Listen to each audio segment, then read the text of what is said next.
and welcome to what is the latest version or edition of MISTRA's ongoing election analyses that we started in 2014 and elections thereafter, ongoing basis, continuing basis. I'm Naeem Jina. I'm a senior researcher at the Mapungubwe Institute for Strategic Reflection. Just to let colleagues know, colleagues who are here, that the event is being live streamed on MISTRA's YouTube channel and also is on Zoom. And colleagues who are on Zoom are able to ask questions. Please put your questions in the Q&A function, and they will be collated and responded to later in the program. We'll also be, and we encourage, well, people who are online at least, we don't want people here to be distracted too much. We encourage people to tweet the event, live tweet the event, and on your other social media accounts as well, to put them on. For those who are here, not for those online, if you need to take a quick break, out the door to your right, down that way, past the glass doors, towards the entrance, you will find the toilets there. Okay, let's get directly into the program then. We will be dealing with the analysis of the 2024 election as per a whole set of research work that MISTRA has been doing and involved in a detailed kind of way, breaking it down through different provinces. I'm going to first call on our first speaker to talk in a broader sense about the strategic interpretation of the national elections. And our speaker for this is Joel Nechitenze, Executive Director of MISTRA, and he'll give us that kind of broad strategic overview.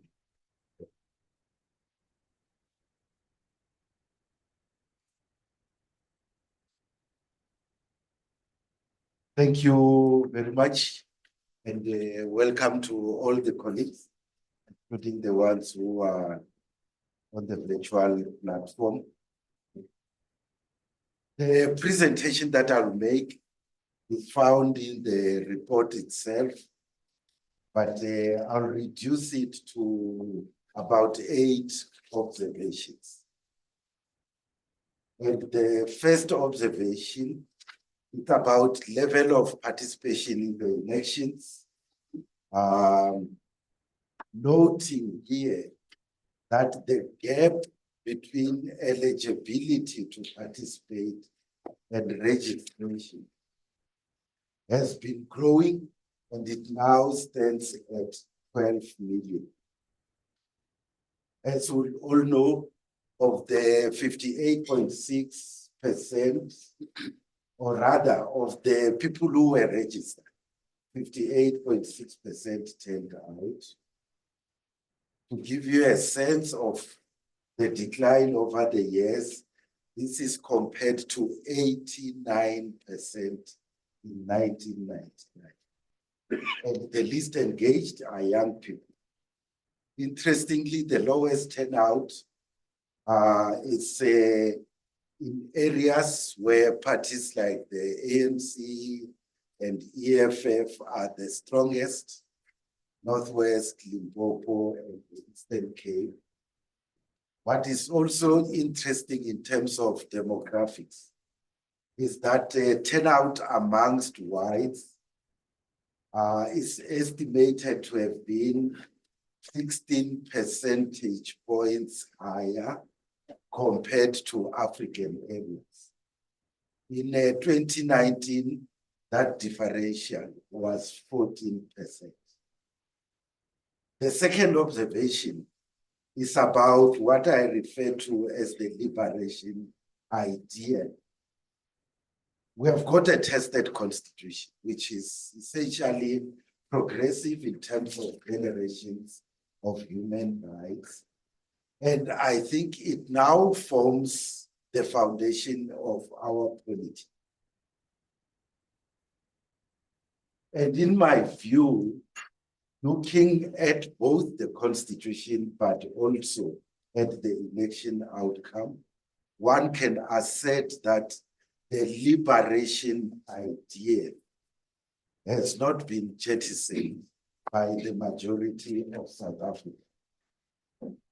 Those who seek freedom are dispersed mainly amongst parties which have got their genesis in the liberation movement, particularly the MK party and the EFF, and of course, the millions who stayed away. So one can make the bold assertion that the majority of South Africans remain committed to fundamental change, but many have lost confidence in the ANC as the platform to attain that change. And of course, one can argue that some of them have been misled by radical and pretentious rhetoric. The third observation is about parties and their historical identity. If we were to look at parties that have got their origins in the liberation movement, aggregate-wise, they stood at about 63.8% in 1994. They are now at 66%. So there's not been much of a shift there.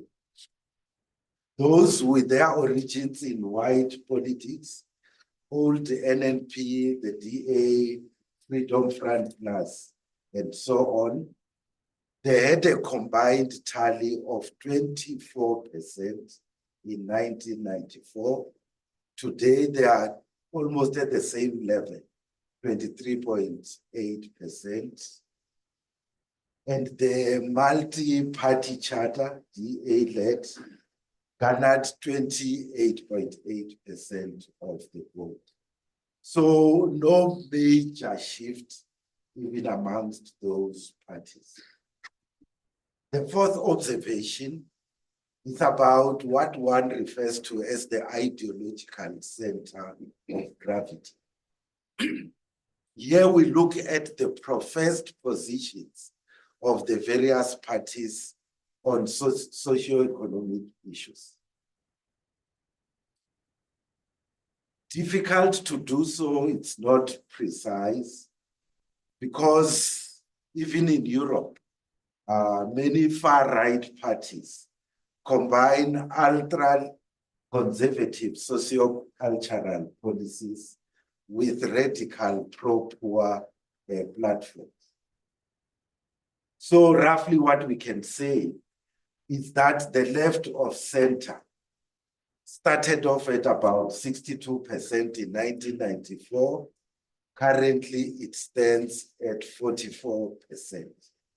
You will see why later when we talk about the other categories. Right of center, that would be NNP and a few others, IFP, in 1994 were at 35%. They are now at 29%, slight decline. Now we come to what one would refer to as the professed far left category. They were not much above 1% in 1994. Here one would include parties like the PAC. But now they are at about 9.75%. Now, if you add the MK party to that category, the far left category, I know Naeem is not happy about that. If you added them, because of their rhetoric on radical economic transformation, that far left category grows from 1% 1994, 9.75% now to 24.3% in 2024. What is also interesting is that the center left performs worst where the working class is concentrated, in the metros and major towns. And I think this is a reflection of service delivery weaknesses, the fact of the ANC also being an employer, changes in the nature of work, and at the subjective level, what one can refer to as the decimation of the progressive trade union. The fifth observation is about racial identity and ethno-nationalism. And I would argue that especially racial identity is reflective of socio-economic interest. And it persists in South African politics. But what is more pronounced than ever before in 2024 is narrow ethnic identity. This was the case in KwaZulu-Natal in 1994. The IFP and its performance, and for some 10 years thereafter. And now, the fact that the MK party's gains largely mirror the ethnic geography of its main leader testifies to this reality. Of course, as we know, he also promised a reverse takeover of the ANC. It leached off ANC organizational networks. It reportedly roped in networks of taxi bosses, the so-called construction mafia. And as we can see now that they are constantly changing their parliamentary list, many beneficiaries of state capture. Now, ethno-nationalistic mobilization is not entirely new. Those who are old enough will remember what happened in the build-up to the ANC's conference in the 2000s. But if you go back to the 1920s and 1930s, and I'm attaching this to KZN in particular, there was a time when there was a union called, I think, the Industrial and Commercial Union, ICU, and a group broke away to form themselves as EICU Yasenata. In the 1930s, there were similar tensions in the ANC, and a group was formed, EANC Yasenata. There were also similar forms of mobilization in the colored community, which is now reflected in the performance of the Patriotic Alliance. It had in this election 100 times more votes compared to 2019. Previously, many would have argued colored vote, so to speak in inverted commas, was distributed between the ANC mainly and the DA, but mostly in the DA. And some are posing the question, are we having that identity within the colored community, which is starting amongst others to reject, in inverted commas, white leadership? The sixth observation is what I would refer to as bi-directional bellwethers between national and local elections. This is interesting and important in terms of forecasting. What happens in a local election and what is the implication for the following national one and vice versa. But it is also important because it might affect the stability of the government of national unity.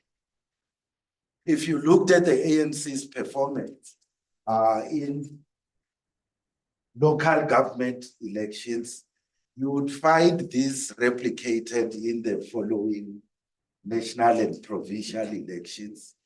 And except for 2019, the DA also reflected similar trends. And likewise, the EFF, which is now flatlining. But what is also critical in terms of observations in this regard is that there might have been an inversion of the logic compared to previous elections. In what sense? In the sense that in provincial and national elections, the tendency was for national and provincial issues to be more prominent in the discourse. But in 2024, local issues, local service delivery was more prominent. Sewage flowing in the streets, water, and so on and so forth. The seventh observation would be about administrative, technical, and legal issues. There are many of these, in my view, that require attention because, and I hope further studies will be conducted in this regard, because they might have had the effect of voter suppression. This includes the voting district amendment, where a person has to vote only in that voting district where they are registered. Then there was the challenge of the malfunctioning of electronic voter devices and the inability of the inexperienced electoral officers immediately to deal with that challenge. And many people walked away frustrated. Why did that happen? Why the inexperience? I think there were conspiracy theories about teachers who had experience over the years in running elections. They are also experienced as administrators. They were jettisoned, unemployed people were recruited, and this affected the efficiency of the process. And as I'm saying, it's not something that we need to be looked at going forward. The eighth and last observation, it's about my own conceptual understanding of the government of national unity. The parties have got their own interpretations. The DA argues that the GNU is essentially a grand coalition between it and the ANC. On the other hand, the ANC characterizes this as a tactical detour to keep the objective opponents of social transformation in the text. I will not complete that expression. So they are constrained from sabotaging economic reconstruction and recovery. So better have them in the text. But in my view, I would extend to say the government of national unity is also, in essence, a political manifestation of the desire for social conflict. Those, I'll call them class forces, that are supposed to participate in the social conflict. Business, labor, community, and others are now represented at the political level in the government of national unity. And so in that sense, if you want to pursue the national dialogue and social compacting, the existence of the government of national unity may not be a bad idea, but there is a danger. And what is this? Center-left and center-right cohabitation can become what one can refer to as a macabre dance of death if they do not pursue social transformation. I think there was an element of such a dance in the recent French parliamentary elections. Center, the political parties at the center, very rational. They do not address issues of social change, I would call them class issues, and the extremes then start to rise. In the Indulamity scenarios, it is argued that it's not impossible that you may end up with a discredited political center in our country in the form of this government of national unity. And that will then be exploited by pretentious left populism. I will not elaborate on what they say might happen because it's too depressing. In 2029, that is. So in conclusion, in my view, the biggest takeaway from the 2024 elections is that the liberation ideal is alive and well, but it is dispersed across many platforms. And in some instances, it has been hijacked by pretentious radical rhetoric. The question is how to harness that liberation ideal through social compacting and real socioeconomic progress. Thank you very much.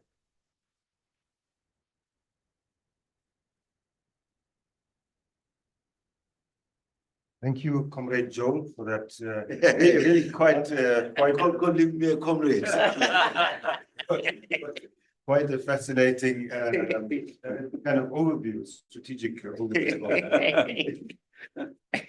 Yeah, there was a lot to learn from there. The report, Joe's paper is online on the MISTRA website, so you can access it there. So there's a lot to learn, not least of which is if you want to keep a critic quiet, you say, my critic already said so and so, and then you have nothing to say. So just to reconcile and calling you comrade. Let's move on. The next part of this session will be handled by Professor Susan Boyson, looking in a more granular way at the elections in different parts of the country. So the title of this is Overview of the Trends in South Africa's 2024 Elections and Post-Elections Coalitions. Professor Boyson, you might know, many of you already. Well, of course, we all know Professor Boyson. We hear and see her on radio and TV. But most importantly for us is that until 2 months ago, she was the Director of Research at MISTRA. Professor Boyson is a political scientist, author, analyst, focuses on African politics, policy, governance, elections, political sociology, and research methodology. She's also emeritus professor at Wits University and visiting professor at the Wits School of Governance. She held a full professorship at the Nelson Mandela University from 1998 to 2005. Susan is the author and editor of several seminal titles. Oh, we really must change that term. The word comes from seed. Yes, exactly. That's my point. She's the author and editor of several very important titles on South African politics, the most recent being When Wedding Bells Ring, Coalitions Without Concord, and the other one, Marriages of Convenience, The Politics of Coalitions in South Africa. She's published other books on the ANC, multi-party democracy, local elections, decolonization, and governance. So Susan will handle the next session, including the next few speakers who she will then introduce.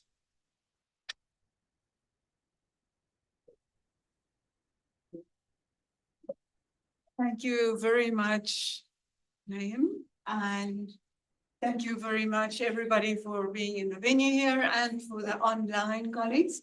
Thank you very much. Good to speak to you. And I really take one step back to this more granular detail, to some of the nitty gritty of the election trends and coalition trends that we saw in transpiring in the recent elections and the aftermath of the elections. And yes, and I then cover both the elections and how this has decisioned into coalition politics. In a way, my presentation here this morning, and it's really very brief. I've got a few slides, so I'll be speaking very quickly to get through them. We'll have enough time for discussion after that. And my colleagues who have handled provincial analyses, 2 of you are in the room, 2 are online. Thank you very much. We're also going to listen to your details of the provincial analyses just a little bit later. My part then is the story via elections and coalitions of the current phase of South Africa's political transition. The move from one-party dominance and majoritarianism to the varied manifestations of coalitions. So here we go. If I can get the keyboard, the slides to move. Technical people, please could you assist? It is when not moving. I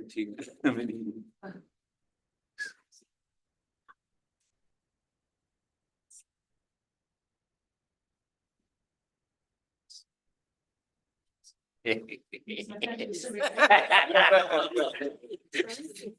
We have a stage. That's your keyboard. And thank you. As Naeem also alluded to, that this is part of MISTRA's ongoing work. And I continue in contractual capacity coalitions work for MISTRA. And the most recent one then is this one that you can also scan and download, the elections report this time around. And we look at elections and coalitions. And we at MISTRA are currently also busy with an update of the MISTRA Coalitions Barometer.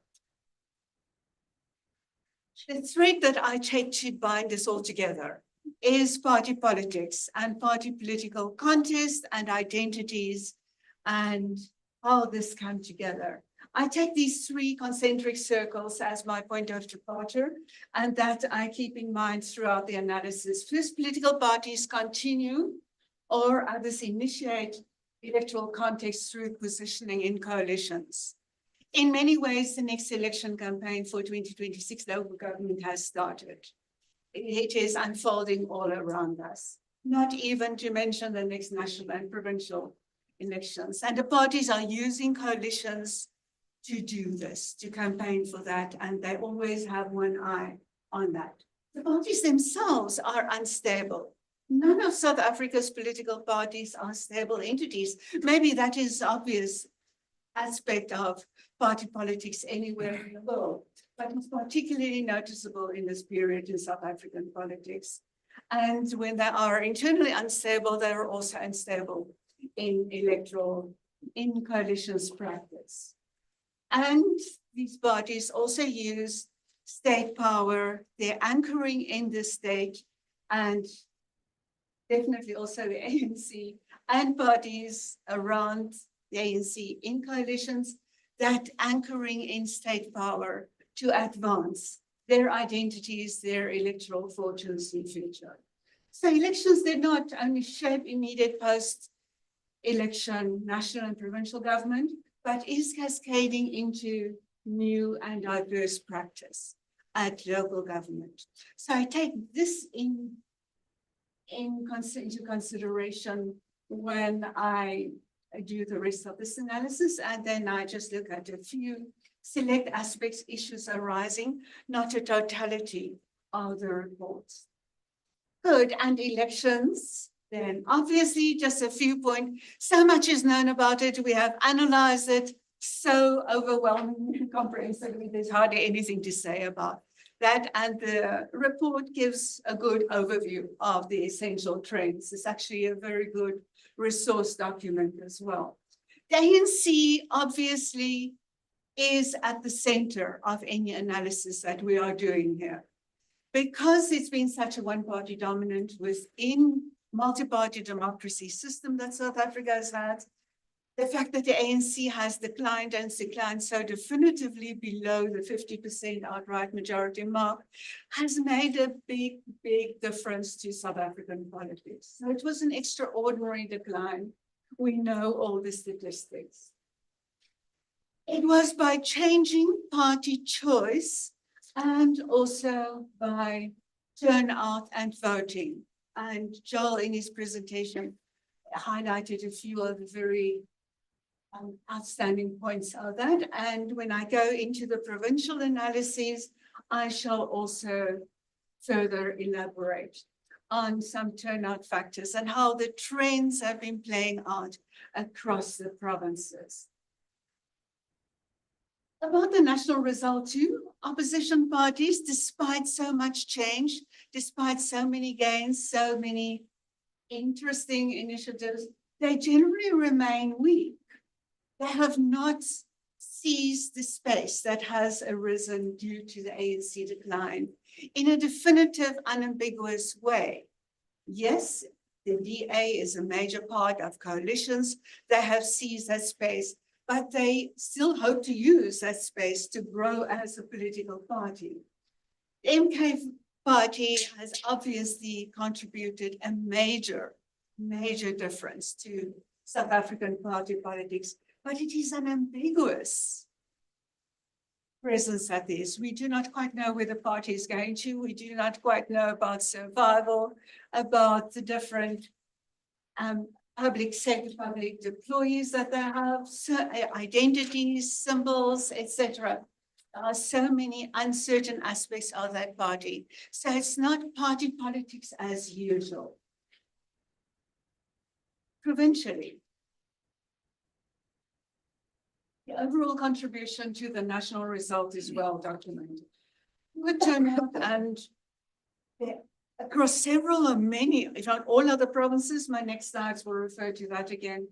And provinces which in the past had buffered the ANC against decline. We think of Limpopo, we think of Mpumalanga, we think of Eastern Cape.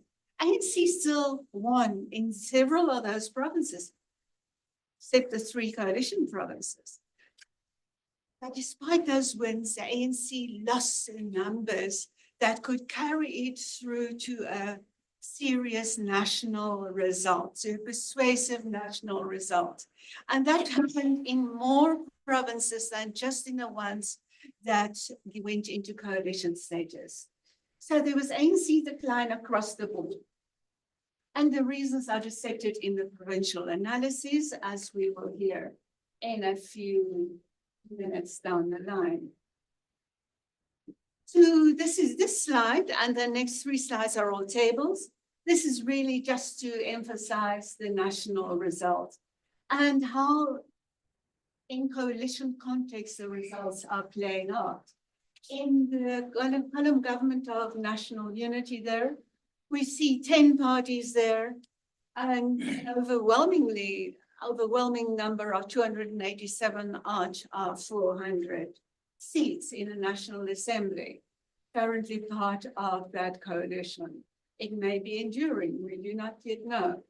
The Progressive Caucus, at one stage, it included quite a few other parties like UDM and that are in the GNU column now, but they aligned on the GNU, and now it's 5 political parties, EFF and MK party, the main ones, the other small ones that are in a Progressive Caucus, and 3 parties in the not aligned column. So we can see it's a very persuasive number, and of course that gives the ANC a lot of confidence in operating in this GNU formation, because it says that even if the DA leaves, it will still have a majority, which is quite possible. And also We also know that, especially in Johannesburg context, but we do not yet know whether it will be wider than that.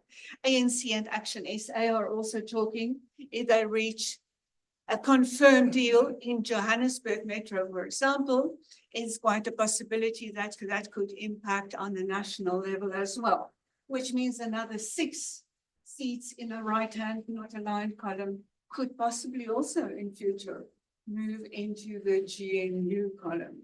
That's a broad alignment there. So this is actually a very interesting configuration, as I will show just a few slides down the line, that the ANC really retains power.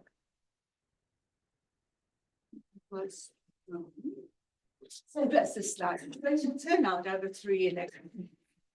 We really see definitive and declines in participation.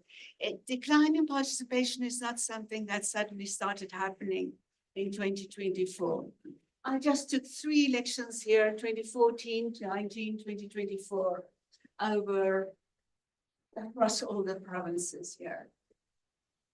It is consistent. The decline trend in turnout from 2014 to 2019 to 24. It goes down all the way. There's not one province in which there is an exception, like there was upward trend, more participation. And this is, of course, the implications are quite obvious, very serious in terms of buy-in into the system, participation, trust in systems, in public institutions, in a belief that this is where one participates, where one engages, if one wants to get things done and gets a change around one. So these trends across the provinces are quite significant, including, and just in the middle column there, the figures that are highlighted, Eastern Cape, Limpopo, Northwest. Those are provinces which have traditionally been big ANC strongholds. And the ANC continues to have majorities, and sometimes even, like in Limpopo, a big, significant majority overall. That participation has gone down. So, and that is a big and interesting question about a relationship between participation and party support. There's often been a belief in the past that higher participation that favors the ANC.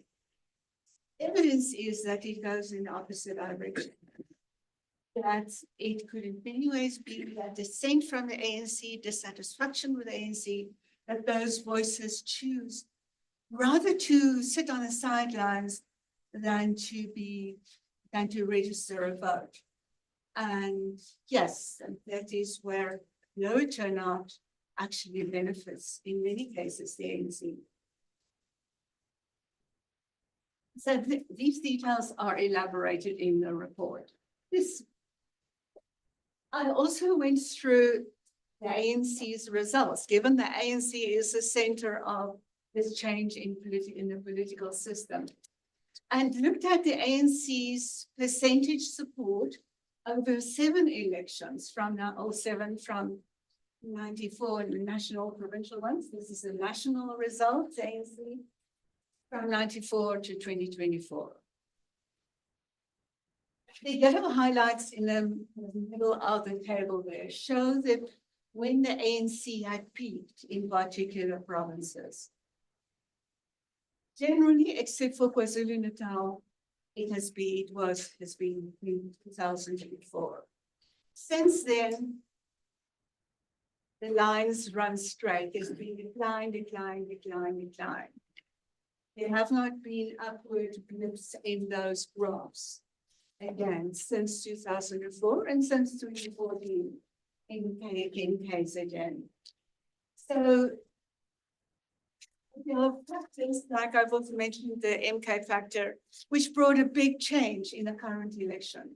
But the decline in the support has been relentless, not to the point of total collapse, but on a relentless downward trend downward graph ever since 2004.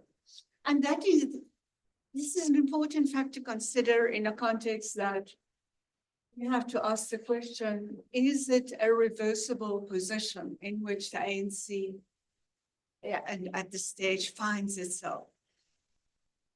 The trend suggests then that even if there are corrections or is a correction that in principle is possible should a party like NK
believe with court deliberations today or whether the SABC is legal in using GNU or not.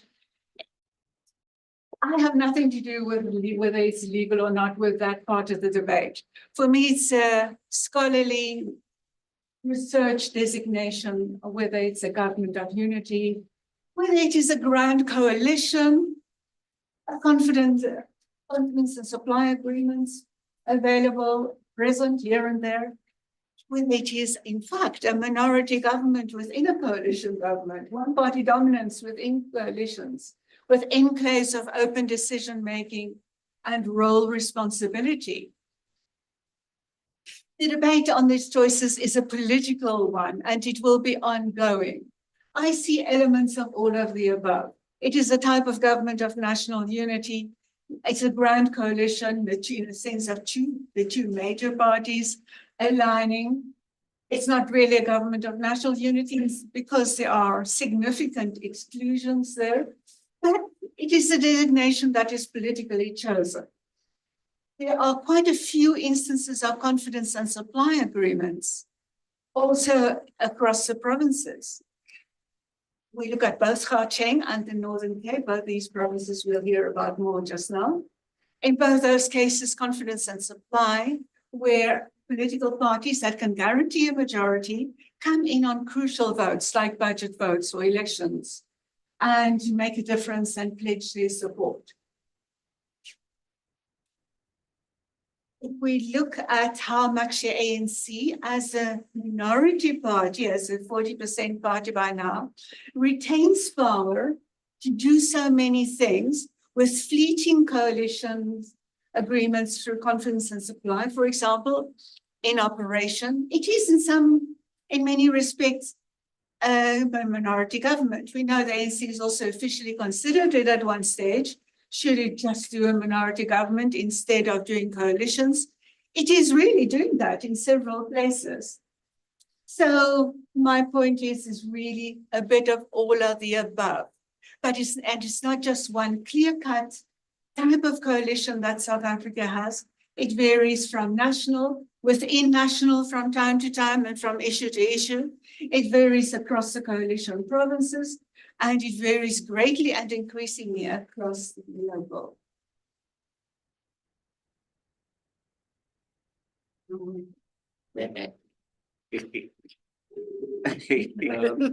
Just use your flip to slide it, Susan. What was that? Just slide it. Yeah, on the screen, slide it. That side. Right to left, yeah. I slide. Just tick. Okay, tick, not slide. Okay. Sorry.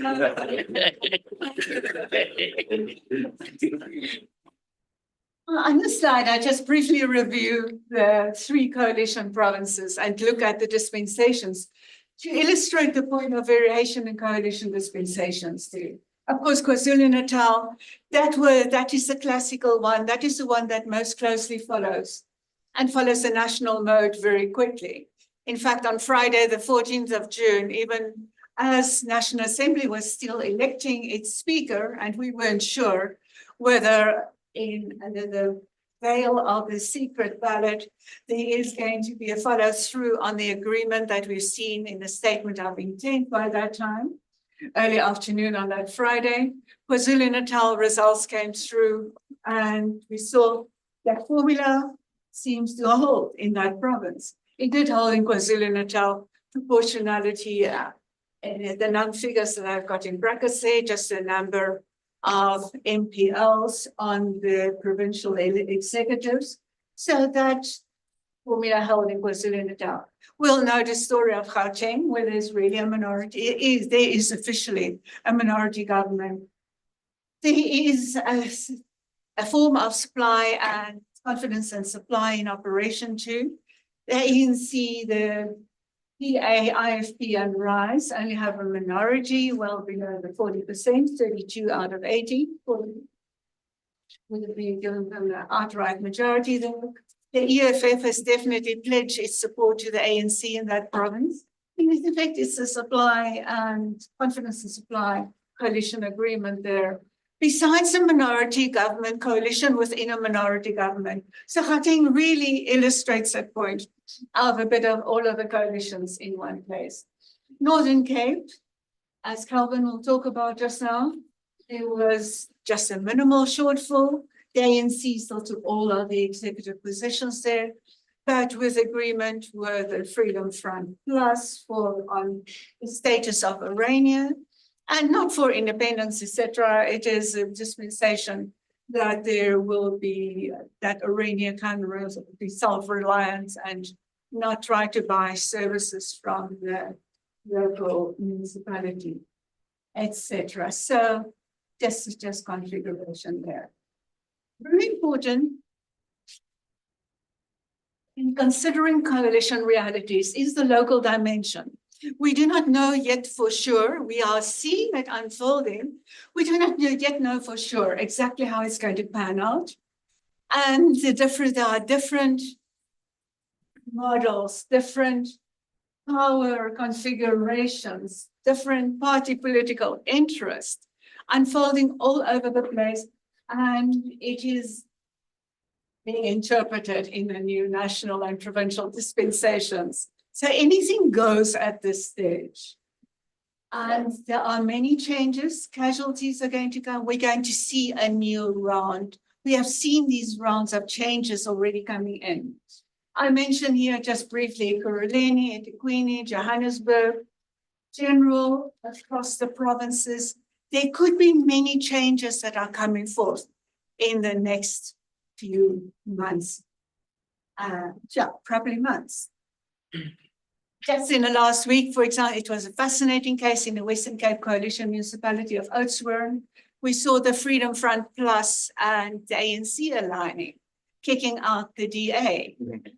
And the Freedom Front, then I was fascinated. I burst out laughing when I heard about this the first time, complaining that the DA takes everything. Yeah, they have been taking everything in the coalitions with the Freedom Front in quite a few municipalities, stable and, by the way, well-governed municipalities in the Western Cape. The Freedom Front has never asked for positions. But they have now apparently learned to ask for positions. Even municipalities, they have not insisted on those. And they have peacefully coexisted with the DA, but they seem to have found a new breath there. And so that is just one of the changes we see in KwaZulu-Natal. Quite a few municipalities are possible up for changes there. It is a bit contradictory because the DA and the IFP do have service delivery agreements and joint governance in a few places. We do not know whether the sub-national agreement where the ANC is lining up, for example, with the IFP to constitute majorities, that will be possible in quite a few of those municipalities. There could again be changes there. But yes, there is polarization around the DA within the different coalitions. And different political parties are not quite sure yet.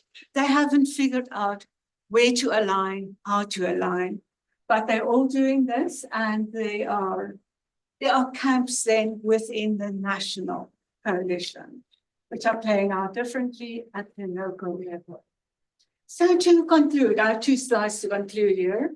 Looking ahead, there is a new layer of instability that has been inserted into coalition politics locally. This slide focuses on the local by virtue of the national and coalition agreements. There's an opportunism of the GNU framing, cascading into the local. Evidence of convenience of construction of any majority move, any effort to constitute a new coalition government is now termed unity, local unity, provincial unity. Do anything that in this coalition configurations at local level that has been done before, that has been complained about, that parties have told us what is the ways of the past. Now it is consensus, cohesion. Let's call it local unity and do the exact motion or type of motion of confidence, no confidence that you would have done before, but just call it local unity now, because it's partial unity. Like I have learned from the national example, partial unity is good enough as unity. In terms of early local practices, continuation of the type of coalition rotation and formation that we've seen 2016 to 2024.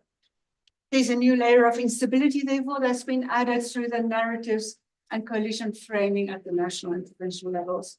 It fuses within these narratives of hope, renewal, infinitive change this time around, because citizens and voters need to be persuaded something is really going to change this time around. It's going to be coalitions that change things this time around, because we're also happy together and we're going to be friendly to business and do things that we have really not done before. Coalition is the difference. It's part of this narrative.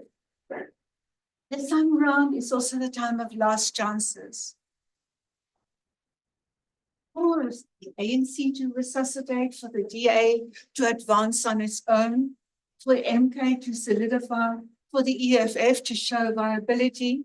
There's much at stake, and political parties are using this space to try to prove themselves.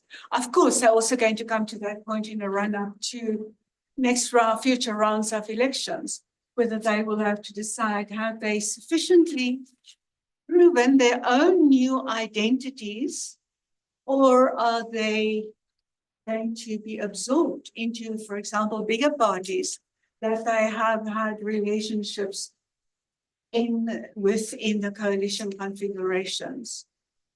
So for individual political parties, much will depend on how they relate to their coalition partners. Finally then, looking ahead, early coalition tests and questions about stability. We look at national level now, and these points are each elaborated in section 2 of this report that Ms. Rose reviewed. New coalition as political existentialism, alignment with parties that are worlds apart. We hear that in the narratives of Fikile Mbalula, for example, emphasizing that yes, it's a coalition with a party that is in another political universe. Yes, as Joel also emphasized, and we know that internationally, there are often coalitions that are formed between very divergent, opposing political parties, and it can work. But in this case, there are constant reminders from across the aisle, from the opposition of NKEFF in Parliament, that allegations of selling out, of aligning with the enemy, uncomfortable bed partners there. There are constant reminders from parties that share, as I mentioned in this report, that black, green, and gold blood, or the liberation idea. But there are constant reminders of that in general party political narratives, in the debates in the legislatures of the country. And that is a very uncomfortable reality. And that relates into the point of cross-cutting political identities. Who's on what side of the debates in the representative chambers, legislatures of the country. And these essential political realities, also in inter-party relations within these coalitions, inserting potential instability and inconvenience into those relations. Proportionality versus the ANC's insistence on driving seat status. The ANC has not moved away from being the governing party. In its mind, in its government practices, in its determination of policies, so far, possibly quite a bit into the future, with the aid of a very strong civil service, in places very strong. In the policy determination front, very strong. In high-level drivers of planning, very strong. And this is where the primacy of policy instruction, the second point, comes in.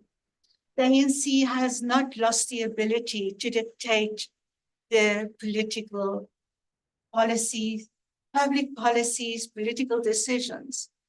Maybe that changes over time, but the ANC has got enough presence and power at this stage to continue with that. Disputes on ethical leadership ethics, that can be a big issue. Those ones are still going to follow. We know all the various issues and debates and pressures that are on now for more definitive action. We'll see whether that destabilizes the coalition further. And then uncertain cascading of this coalition, of national and provincial coalitions to the local. And once the local gains more momentum, it's also likely that there will be more destabilization of the provincial and national. That is my input here. So I thank you very much. And I now will take I have the pleasure to introduce the series of provincial contributors to this report. Thank you very much. We shall start. Are we starting with Professor Mashupi Masirimule? He did the Gauteng analysis just before you come to the podium here. After that, we'll follow with Dr. Calvin Knowles, Northern Cape.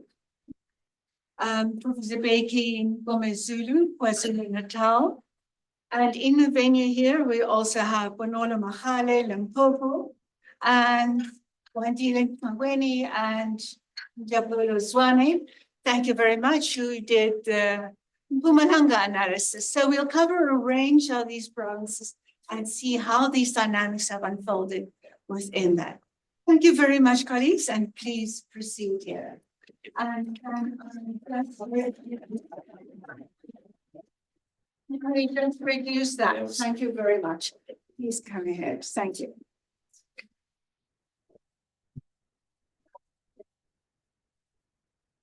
Please stay as close as possible to 5 minutes. Thank you. Okay, good morning, colleagues. We all love to be in Gauteng, and the reason I suppose is obvious. Even with political parties, they would really love to have some grip in terms of being very much present in Gauteng. This is where 6.5 million voters were registered to participate in the 2024 elections, of which 60.64% cast their votes. And in the voting district with the highest turnout, especially within the Black left, the ANC got punished hardest. Its reduced share of votes in Gauteng is because of the EFF and the MK. Not that much the DA, whose support has largely been in the white electorate. The turnout of the white electorate was more than that of the blacks by 12%, and the DA benefited from this differential turnout. And compared to 2019, the EFF lost 2% of the 16% support it had in the province black electorate, but not as massively as the ANC. The MK had come to snatch 15% of the black votes in Gauteng, thus eating into the support base of both the ANC and EFF. Action SA also did, to some extent, some ANC and EFF voters not vote. The ANC failed to get an outright majority in the Gauteng for the first time in 3 decades. It could only garner 34.76% of the provincial share of votes, indicating a significant loss of 15.43% compared to the previous elections in 2019. And obviously, this did not really come as a surprise, though, because the ANC has been losing support on a massive scale in Gauteng for a while, especially from 2009. Its leader in Gauteng, Banyasa Lesufi, who also became the province premier, could not stem the tide. When he became its Gauteng provincial chair in 2022, the ANC's imminent loss of the province in the 2024 elections was clearly apparent. It tried to wave a magic wand by initiating projects to combat unemployment, especially amongst the youth, including crime. And ideally, a party that addresses unemployment, poverty, and inequality, including crime, must get a nut at the ballot. However, this did not work for the Swiftest ANC in Gauteng, including scrapping e-tolls just before the elections. A comparative analysis of electoral data shows that the ANC's support in Gauteng has been decreasing massively since 2009. I made this point already. And much of this is attributable to its splinter groups. However, what definitively tipped the scale against the ANC in the 2024 election is Jacob Zuma's party. Its net ANC support, including that of the EFF. I've already made that point. The MK party achieved its electoral feat in the 2024 election without sound policy choices. Its search in Gauteng was mainly concentrated amongst the Zulu speakers in the southern townships of Ekurhuleni and Soweto and adjacent areas, but not so much in Tshwane. In Lesedi, the MK got the highest vote share of 18.59%, And this is where the isiZulu speaking population is the highest. His leader Zuma had been ramping up support using, the point has already been made, Zulu ethno-nationalism. But his populist rhetoric also helped the party to make inroads in the non-Zulu speaking electorate. When Joel was speaking, I thought that he would talk about that dog whistle. You'll find it in his paper. I love when I was going through his paper that they also use dog whistling, so it was quite interesting. Those parties, and what was very surprising in Gauteng is that those parties with clear policy proposition, eloquently articulated, and led by relatively young leaders, fared poorly.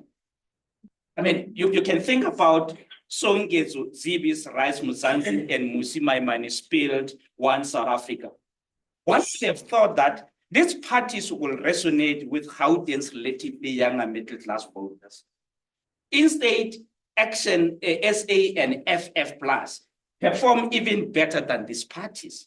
And despite being only 5 months old when it contested elections in 2024, I'm going back to the MK. The MK party and its good showing may suggest that a typical South African voter vote for a personality rather than a party policy position. I talk about this in so much with my colleagues at the university, and I say that perhaps as a country, we don't have the strong civic education culture. In the 9 municipalities that make up the Gauteng province, the DA in Midvar was the only party with an outright showing of 55.55%. The ANC missed this narrowly in Miraflores, where it got 49.66%. The combined votes for the ANC, EFF, and MK did not come close to what the DA got in Midvar. And coupled with this, and this was very interesting, and I guess I was being naughty here, because Midvar brought back, Bongani Baloyi, the Shiluva. He was the mayor there. And I thought that maybe this guy will do better. I mean, he was a good mayor there. Surprise, surprise, he performed bad. DA appeared to have actually used his legacy to perform better. Given all this, if the ANC continue to lose support, and I must apologize in advice, Omar and Brajo, given all this, if the ANC continue to lose support, which, as I try to play with numbers, calculated from 2009 to 2024, it appears as if the ANC has been losing support at an average of 8.5%. And because of this, it risks being wholly obliterated from the political scene in 2044. That is, if it can continue to lose the support at this rate. Am I in trouble with that? Okay. Half a minute. I'm going to leave. We all know what happened with Banyasa in terms of coupling coalition together. He did not have the numbers, but Banyasa continued to assert himself as a political hegemony without the numbers. It was quite interesting. And also, you'll know that the tension between the ANC and DA in Gauteng centered around proportionality and inclusivity, because the DA, the ANC gave the notion of inclusivity a wider interpretation, that is to include everybody. And the DA said that inclusivity has a condition, right? Whoever that we include must be committed to the Constitution, right? So you are MK, which wanted to scrap the Constitution and bring traditional leadership and so forth and so on. They were out in terms of the DA's interpretation. Looking ahead, Gauteng, obviously, is going to be a very complex coalition. We know that it's a minority government, and minority governments are inherently vulnerable. However, thus far, I don't know how he did it, but Nyasa managed to pass the budget. But the question is, how long will it last? Thank you so much.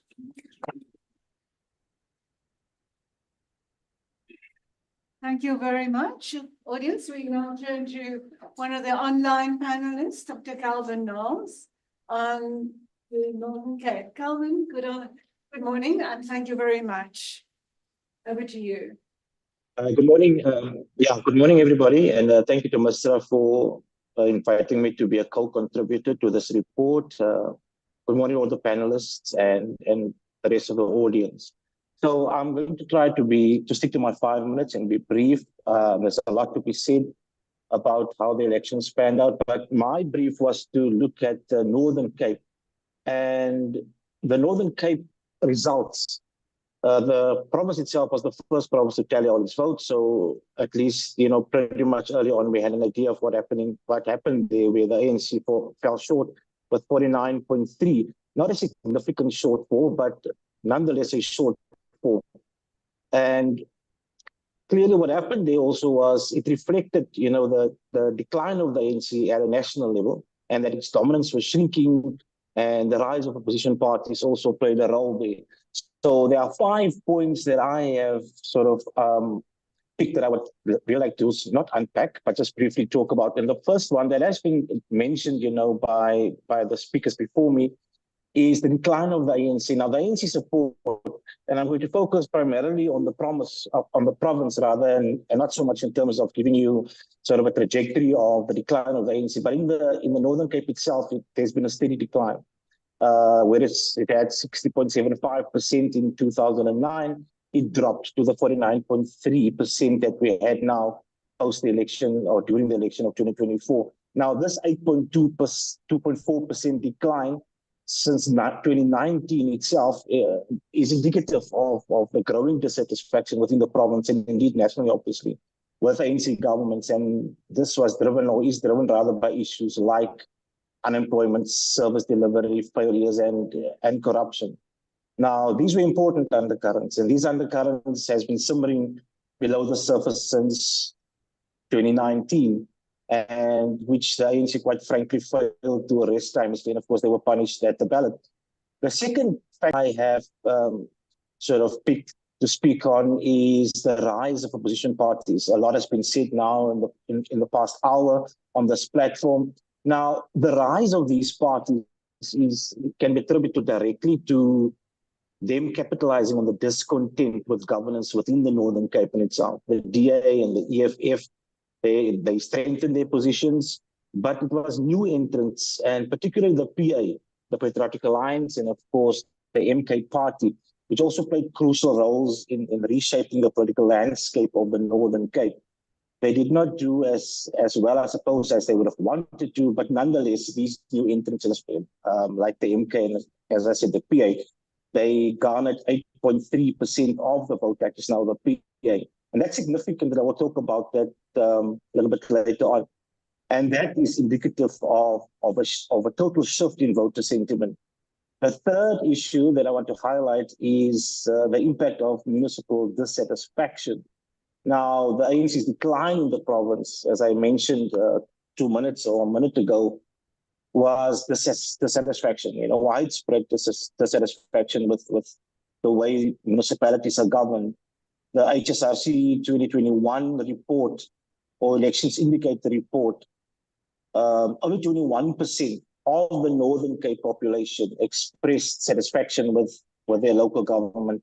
And that was a down from 40% in 2010. Now, these issues, that fuel the dissatisfaction, that sort of again fueled support for opposition parties and these new entrants. Now, adding to this as an indicator, we know that by-elections is a very important or a key indicator of sentiment, where things might be going in an upcoming elections. And the Northern Cape is no exception. Quite noticeably, the PA win Ward 1 in the Saul Plaatje municipality in Kimberley with a convincing margin. And this ward predominantly is home to working class families, and a lot of the Khoi and San communities find themselves in here. Now, this highlights the influence of identity politics that the executive director spoke of earlier on in his presentation. And this brings me to the fourth factor, which is the role of identity politics. And I do not think it can be totally sort of not discarded necessarily, but you cannot just say, no, it's not prevalent. It's very much prevalent and on the rise. So it became increasingly prominent, this issue of identity politics, again, referring back to the Patriotic Alliance, which appeals largely to the colored community, colored voters. And then on the other hand, we have the Freedom Front, securing Afrikaner support.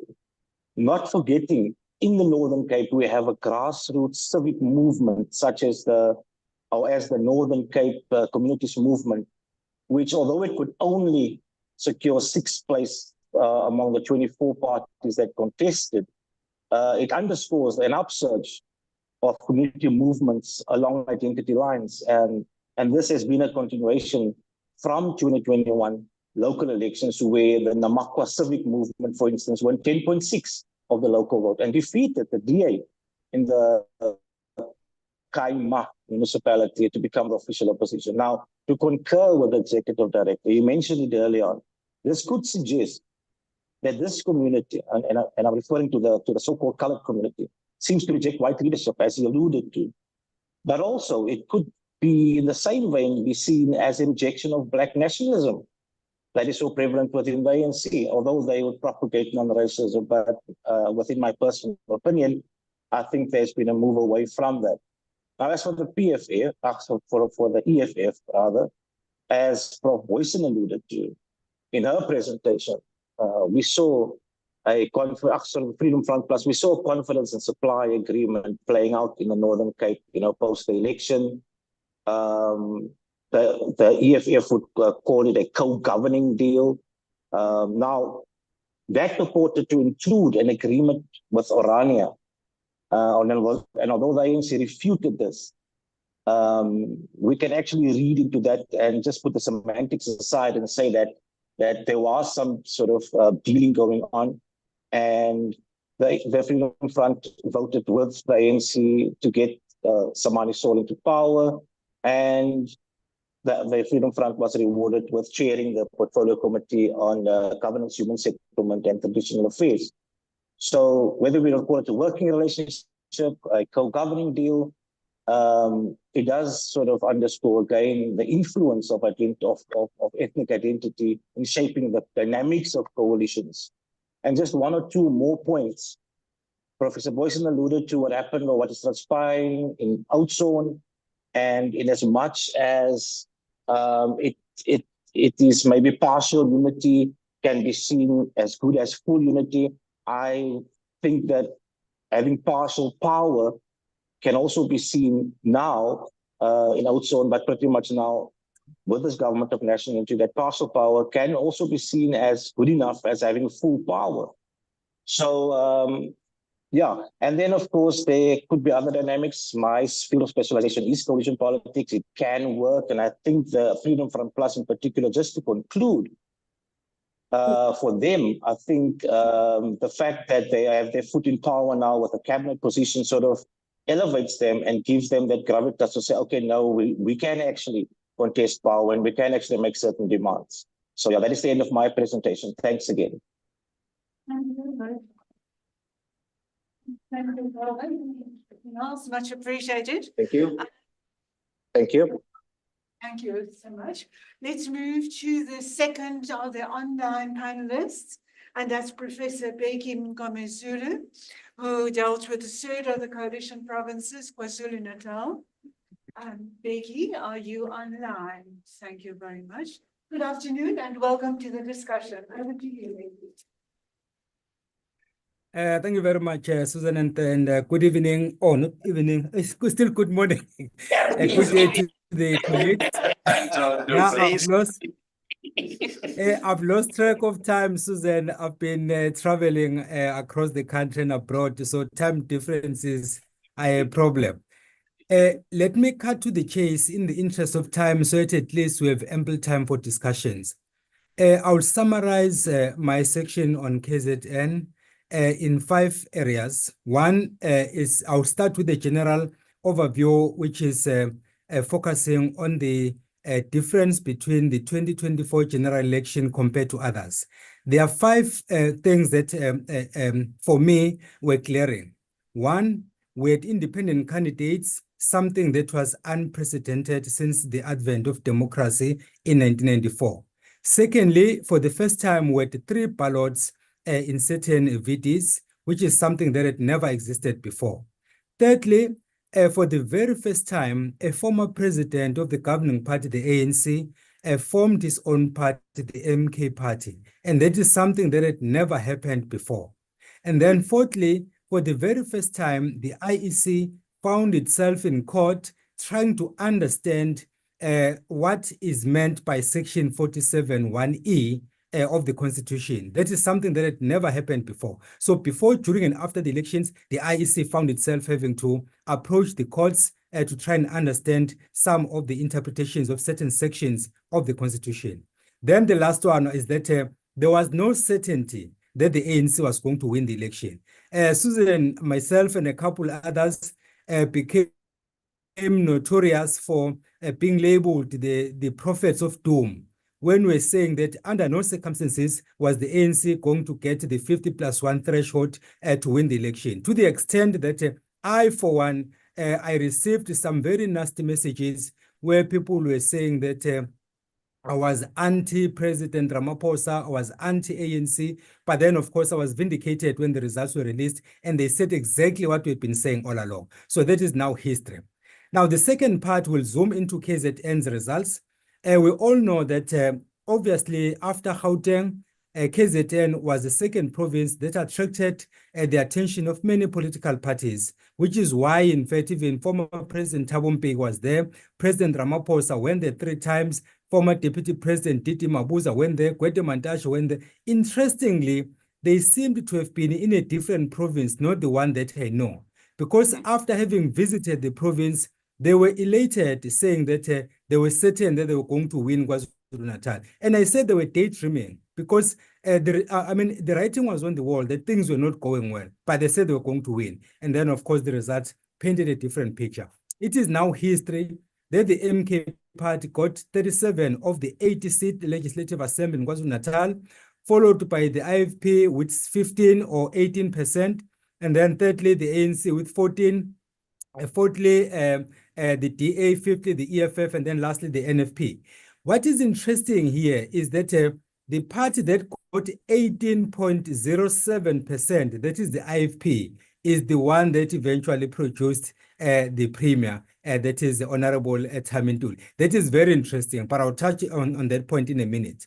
The third part looks at the explanations as to why the ANC performed so dismal in KwaZulu-Natal. Colleagues have covered this theme with regards to other provinces. In KwaZulu-Natal, there were different explanations.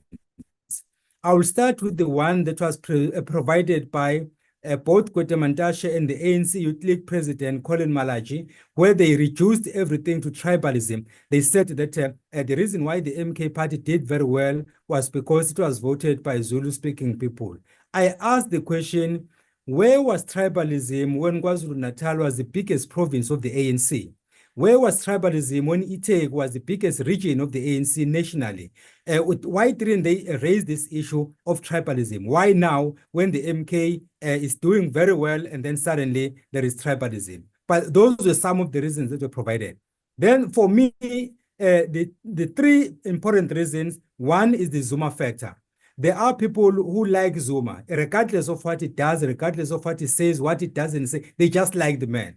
So it was bound to happen that when he formed MK party, he was going to attract more support. The second point is the youth factor. A number of youngsters, even when we went to the voting stations talking to some of the youngsters, they were saying that they want change. The moment they said they wanted change, it was clear they were not going to vote for the ANC, even though the vote is secret, by the way. Then the last factor, of course, is the ANC's own doing. The writing was on the wall. If you look at the successive elections, 2019 general election, 2021 local government election, it was clear that the ANC was on the downward spiral. The same applies to the DA, was also on the downward spiral. The IFP, EFF, Freedom Front Plus were on the upward trajectory, but they were not growing up enough for them to replace the ANC. So it was clear that the ANC was not going to do it, not the simple reason of tribalism. It could be one of the minor factors, but not the factor. The last part one section, of course, is with regards to the coalition dynamics. I've been at pains trying to reason with some cabinet ministers and some deputy ministers that what we have currently in South Africa at a national level is not a government of national unity. It's a multi-party coalition. And I tried to explain to them what a GNU is. In the same token, I said that in KwaZulu-Natal, for instance, we don't have a government of provincial unity. But then what happened there is that we had a multi-party coalition whereby smaller parties came together and then they pushed the MK party and the EFF to the opposition benches. But that's a discussion for another day. The point here is that the MK party, despite having done fairly well as a newcomer, but then it found itself on the opposition benches. Then the last part is with the impact of this election on the 2026 local government election.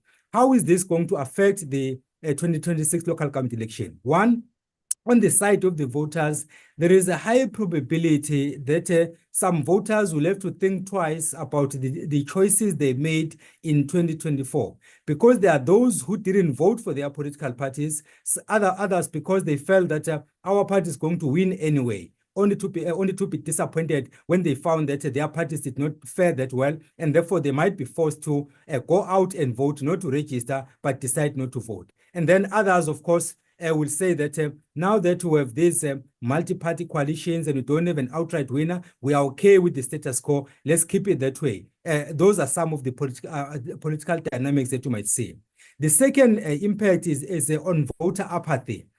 For example, those who still believe that the results that were announced on the 2nd of June are not a true reflection of what actually happened at the voting stations. They might then argue and say, what's the point of me voting because my vote is not going to count anyway? If you go to different places in KwaZulu-Natal, you look at the numbers that were shown at the voting districts, and then you compare them with what was announced, then people are going to tell you that the results, the official results that are announced are not a true reflection of what happened. And then some are saying it's pointless for us to vote because either they blame the IEC or they blame the ANC or they blame somebody, say other people take decisions on our behalf. So whether we vote or not, it doesn't matter. So we might then find that there is voter apathy in 2026 local government election. And then, of course, some parties might be punished for the decisions they took. There are people who are saying in KwaZulu-Natal, for instance, some were angry with the IFP. Members of the IFP were angry with the IFP, saying that how could the IFP join this coalition of other parties without consulting us? So they feel that they had voted for the IFP and they didn't want the IFP to work either with the ANC, which they refer to as sellouts. They refer to them as corrupt. They refer to them with all these nasty names. And then all of a sudden, they are working together. So there are voters then who are not happy about that, and they might then decide to punish the organization. Then lastly, Chair, coalitions in South Africa were not premeditated. They were dictated by the results. Unlike in other countries, your Australia, your India, your Germany, your Holland, and many others, they were not premeditated.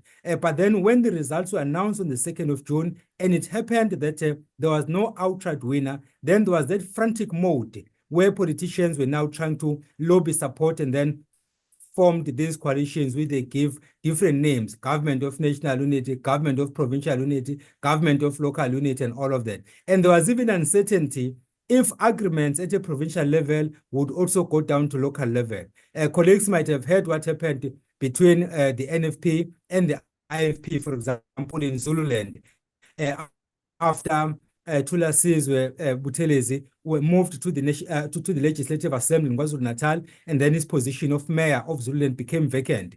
Barnes, the leader of the NFP, was under the impression that he was going to replace him. And then Hlabisa, that is the president of the FP, said, no, we don't have a deal at local government level. So therefore, you misunderstood what we agreed upon. So these are some of the things that will come back to haunt political parties.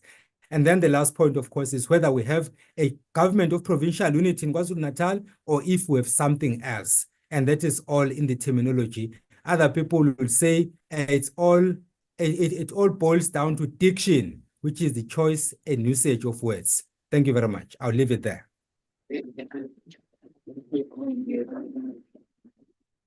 you, Becky. Much appreciated. Great. Next, we're going to move to Mpumalanga province. And there, Wandile, Guana, and Buleswani did in Mpumalanga piece. Thank you very much, colleagues.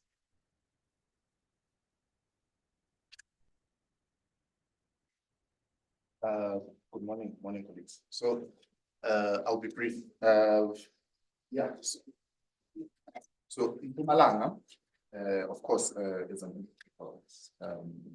in 2019, Mpumalanga is 70.6% in the ANC.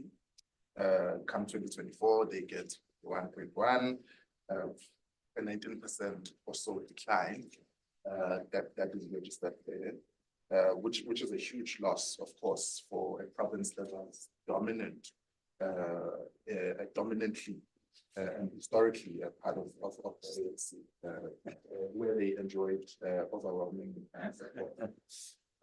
Of course, the electorate cites, among other reasons, issues of service delivery, corruption, and political violence, as to why they did not vote for the ANC. And now the results reveal that many votes and many voters rather and many votes went to a dissatisfied faction of the ANC. If you watch Sizwe Walsh's podcast, you will remember Aubrey Mashiku makes this point very loudly. And we say this because a dissatisfied faction of the ANC, because many votes then go to the MK. And those votes it goes to the MK and not necessarily the EFF and not necessarily the DA. I mean, the EFF only grew by 1.8%. The EFF only grew by 1.08%. The DA grows by 2.25%. MK gets a huge boost of about 16%, becoming an official opposition in the province. And of course, the province has a history of factionalism. Going into 2017 elective conference, Mpumalanga had the second largest number of delegates from 467 in 2012 to 736 later on in 2017, which then means Mpumalanga is a kingmaker. And the point here is that post Premier League, which was the reason of the huge boost, and David Mabuza. So post this David Mabuza phenomenon and in Mpumalanga, there's a continuous rise of political violence in the province, and so on and so forth, which contributes to the decline of the ANC. So December 2023, Jacob Zuma announces that he's going to be part of the MK and he's going to campaign for the MK and not the ANC, which sends shockwaves in the spaces of the ANC and the country in general. And again, the mobilizers, the early mobilizers of MK in the province are the dissatisfied faction. So these are people like Vusi Mota, who are disgruntled members of the ANC. And again, here I want to make the point that in our analysis here, we advance the point that it wasn't necessarily Zulu nationalism that grows the MK in the province, or this nationalist ideology or idea that MK grows because they are Zulu. It's more the beginners of this rise of the MK are dissatisfied members of the ANC who then grow this party at a very early stage and host rallies, etc., etc. So yeah, the ANC took for granted the rise of the MK in the province of Mpumalanga. Provincial, in fact, admits to this point that we took for granted the rise of the MK in the province. And of course, it's a significant mistake, right? Because in the previous conference, the ANC enjoyed overwhelming majority in the province. It's KwaZulu-Natal, it's Mpumalanga, it's Eastern Cape, and so forth. But so this is a huge oversight that they make in taking for granted the MK. In conclusion, in previous elections, the ANC had already registered declines in the province, in industrial areas, in former mining towns, Kangala, Emalahleni, Sekunda, etc. And again, the point that people bring through here is that there's no service delivery for towns, and there are issues of other economic issues that are involved in the decline of the ANC in those towns. For example, in Emalahleni, ANC gets 60% in 2019, but only 39% in 2024. While MK registers 18% in Emalahleni, and 55% in places like Mkondo municipalities in 2024. So yeah, the point here is that the MK significantly contributes to the decline of the ANC in Mpumalanga. And the drivers of this are factionalism, service delivery issues, corruption issues, and not necessarily tribalism. So Njabulo will take us through how we see the future of the ANC and MK in the province. Yes.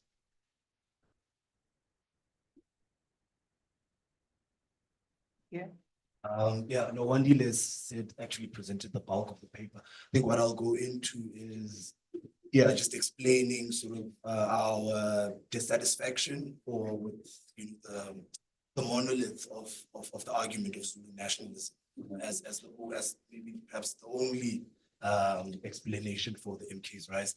As Wandile sort of said, in Mpumalanga, we see a lot of political violence, which is linked to state tenders, access to state contracts, particularly the Eskom and coal sort of corridor from Emalahleni all the way to Richards Bay. So in a way, you can see Mpumalanga as forming part of the KZN, that problematic KZN violence belt. So we locate the rise of the MK in that contestation and the fight over the pace and the nature of the just transition. So we, and I don't have my notes here actually, but we say that the fight over the political contestation over the just transition has a bearing on future electoral politics in Mpumalanga. There's a lot of community level dissatisfaction over the just transition. Is it just enough? And I think that the MK's rise happens in the context of this contestation. So I think that's just why one of the reasons why let's look at the political economy of these. Because yes, the ED is correct to say that if you look at the MK support, it mirrors places where Zulu speakers sort of find themselves, right? And this is the truth in Mpumalanga. If we look at, that southern part, Mkondo, a sort of region, or southern part of the province. But Mpumalanga is a very ethnically and linguistically diverse sort of province. I would never think of Mpumalanga as a Zulu province, right? So it beckons us to think beyond the specter of nationalism. So yeah, I think I'll just end it. Sure.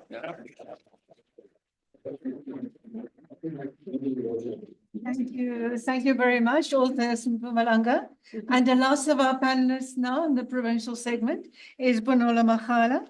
Thank you very much, Bonolo. Over to you on the province of Limpopo. Good morning, everyone. Let me just get to my note. Yes. So I have been given 5 minutes. So in the 5 minutes that I've been given, I'm going to look at 3 things that I think the numbers in Limpopo tell us, right? So Limpopo is essentially the only province in South Africa where the ANC was able to get over 70% majority. About 73.3 to be precise. So this then tells us that Limpopo remains a very solid ground for the ANC. But what is also interesting is that Limpopo came with a very low voter turnout, second after Northwest. But the ANC still managed to do well there, and I think the low voter turnout to some degree benefited the African National Congress, as Prof mentioned earlier.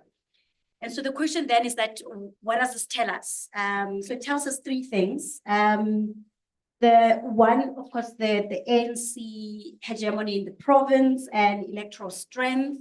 2, it tells us about voter sentiment and party preferences. The results in Limpopo revealed a nuance in demographic preferences and highlighting a shift when it comes to the political landscape in Limpopo.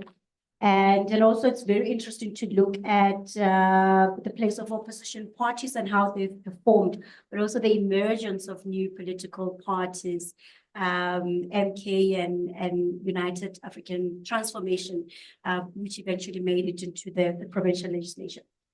Now briefly on the ANC hegemony, one could argue that the ANC's consistently large lead over other parties in Limpopo could be because of the demographics in the province, particularly where a significant number of older voters are voting for the ANC. We can call these older voters legacy voters, previous speakers have highlighted this idea of the liberation idea, where the older generation still gives their loyalty to the ANC because the party that helps South Africa transition from apartheid into a democratic government. So we see a typical case of familiarity principle, where there's a tendency to prefer something or someone that you are familiar with. But while that's true, I think it's also important to mention that the way things are playing out in Limpopo, and the support of the ANC is very layered, far beyond the historical legacies. And secondly, on the ANC hegemony, I think another important thing is that cultural identity factors, particularly ethnicity, has played a huge role in Limpopo, but also personality politics remain, an integral part of our political fabric in South Africa.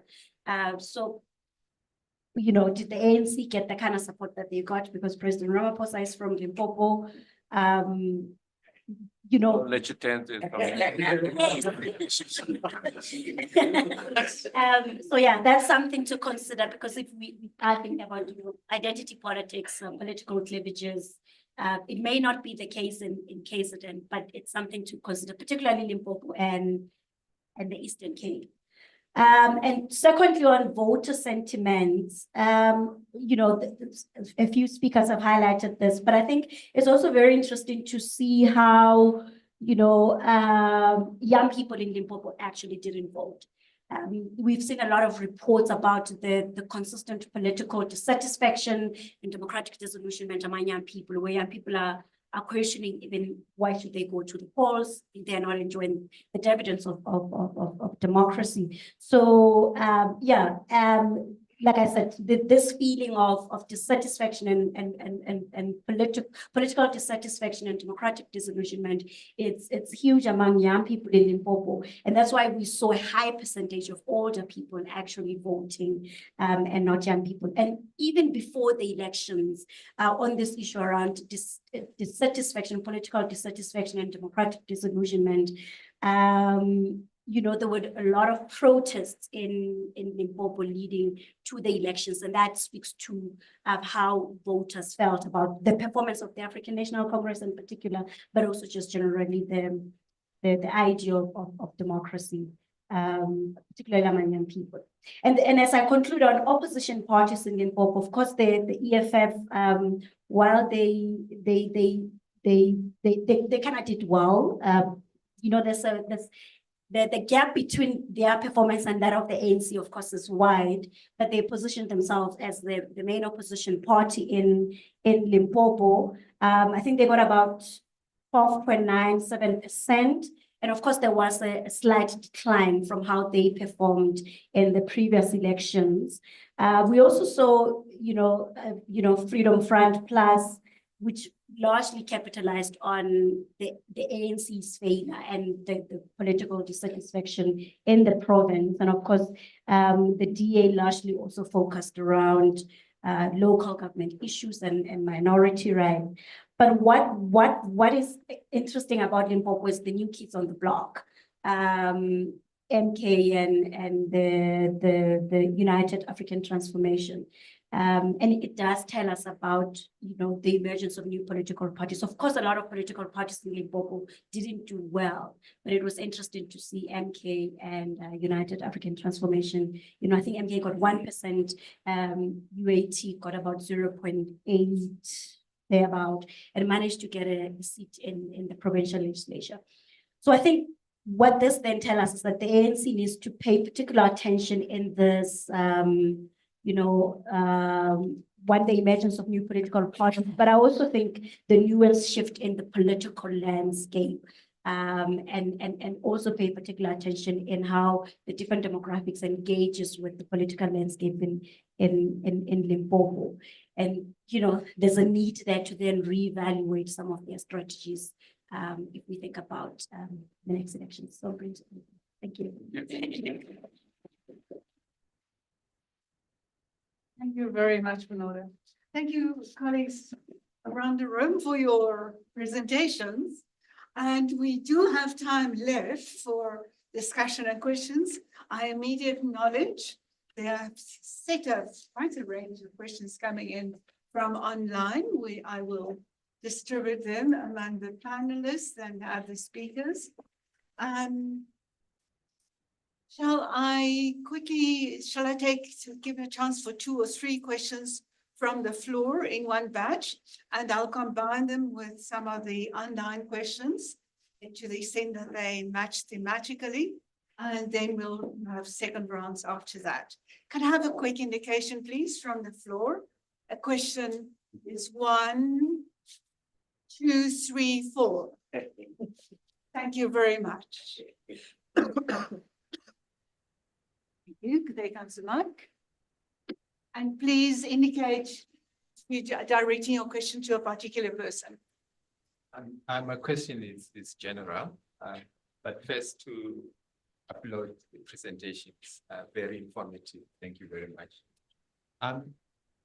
Is there a chance that we might in the near future see a reversion of a coalition of the wounded? And that would be a coalition of the ANC, MK, EFF, and everybody else who lost the election coming together and forming a grand coalition. Thank you.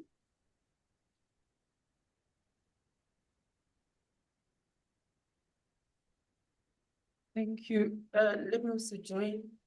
My name is Precious. Let me also join in welcoming all the presentation. So I've been listening from us pulling out ethnicity, identity politics, and at least with the last one, also bring out the youth effect. And I've been wondering, because in all the presentation, I thought, or I believe from what I got, that there hasn't been a gendered analysis of the outcome. Nothing has been said considering that majority of a registered eligible voter is a woman. Majority of those who also did not turn out to vote are women. So I just wonder why that has not been factored at all in all the presentation. And I'm taking it back to all of them that made presentation. If they locate the women voter in this, would their analysis or how they look at the election outcome and how it may change in any way? Thank you. Thank you very much. All right. Question number 3 was Pindi. Yeah.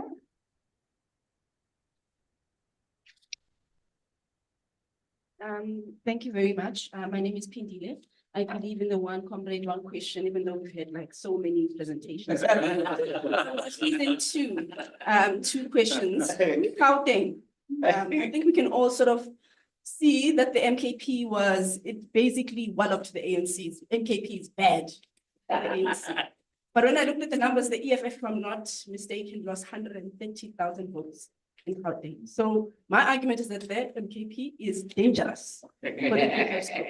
And I also argue that part of that is because some of the voters could not distinguish between the two. If you read the manifesto of the EFF, the manifesto of the MKP, and the language and the rhetoric and the positioning, actually some of the things are quite similar, and the tea meetings and all of that. So my argument is that MKP is bad for the EFF, and the EFF might want to think about that. The second thing, to whom does the youth vote belong?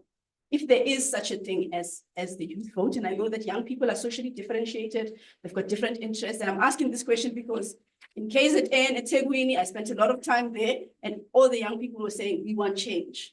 And now when I ask them, some of them who did not vote, they say, we are considering voting and registering because we've seen that indeed when you vote, change is possible. And they use the KZN example. So I'm interested in that. Last comment, sorry, it's this question of, I just want to thank Wandile and Jabulo for helping me win arguments with my friends, because I've been asking this question of this just transition or an unjust transition and the extent to which it might have played a role in the politics of Mpumalanga, especially around the collieries and the towns that rely on the power stations and all of that. So I'm grateful now that I've got some research to back up my arguments when I'm socializing. Thank you very much. And Abba. Thank you. I have a very quick question that's to Mr. Muller. So the whole sort of issue of proportionality and representativity and inclusivity that the DA was arguing around, to what extent was that reflective of tensions within the DA itself? Because there's, I mean, one got a sense in even some of the media leaks that Madame Zilla was pulling in one direction and the rest of the provincial leadership was arguing for something else. And I thought if you can give us some sense of that. We're always interested in ANC faction, but we hardly ever speak of DA faction. Thank you. Thank you. I'm going to add to this round. I'm just going to add 2 or 3 from the online questions. Joel, there's one that Devan Pillay asked that I think is relevant to yours. Is the liberation still ideal, still intact, or is the liberation discourse and brand still prevalent within MKP, which displays right-wing, if not far-right tendencies? Nationalization is not in and of itself a left demand. Fascist parties have also promoted nationalization EFF is more hybrid, but neither can be termed far left, which is normally associated with Trotskyist or as anarchist movements. Yes, so the key question, core question there is the liberation ideal still intact, or etc. And then there's a question to me as to the nature of the GNU, more susceptible to power play, and the real motivation for participation, actually survival with a hope of revival in the next level elections. Tliso Puti asks, what's the future of morality in politics, given the drop of support in religious parties in recent elections? Good, so that connection between religion and morality. Interesting. Zanele Shongwe asks, that is more a question about the EFF and today's developments. If any other participants want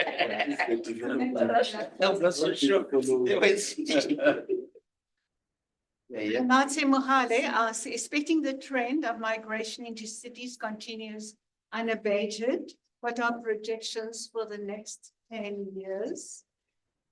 If there any other panelists can weigh in on that one. Any other panelists can weigh in on David Kenwin's question. Is the RET faction of the ANC combined with the NKP? If the RET faction combines with the NKP and EFF, could they outvote the GNU? And one on KZN, how do you account for the IFP's declining performance since JZ's presidency?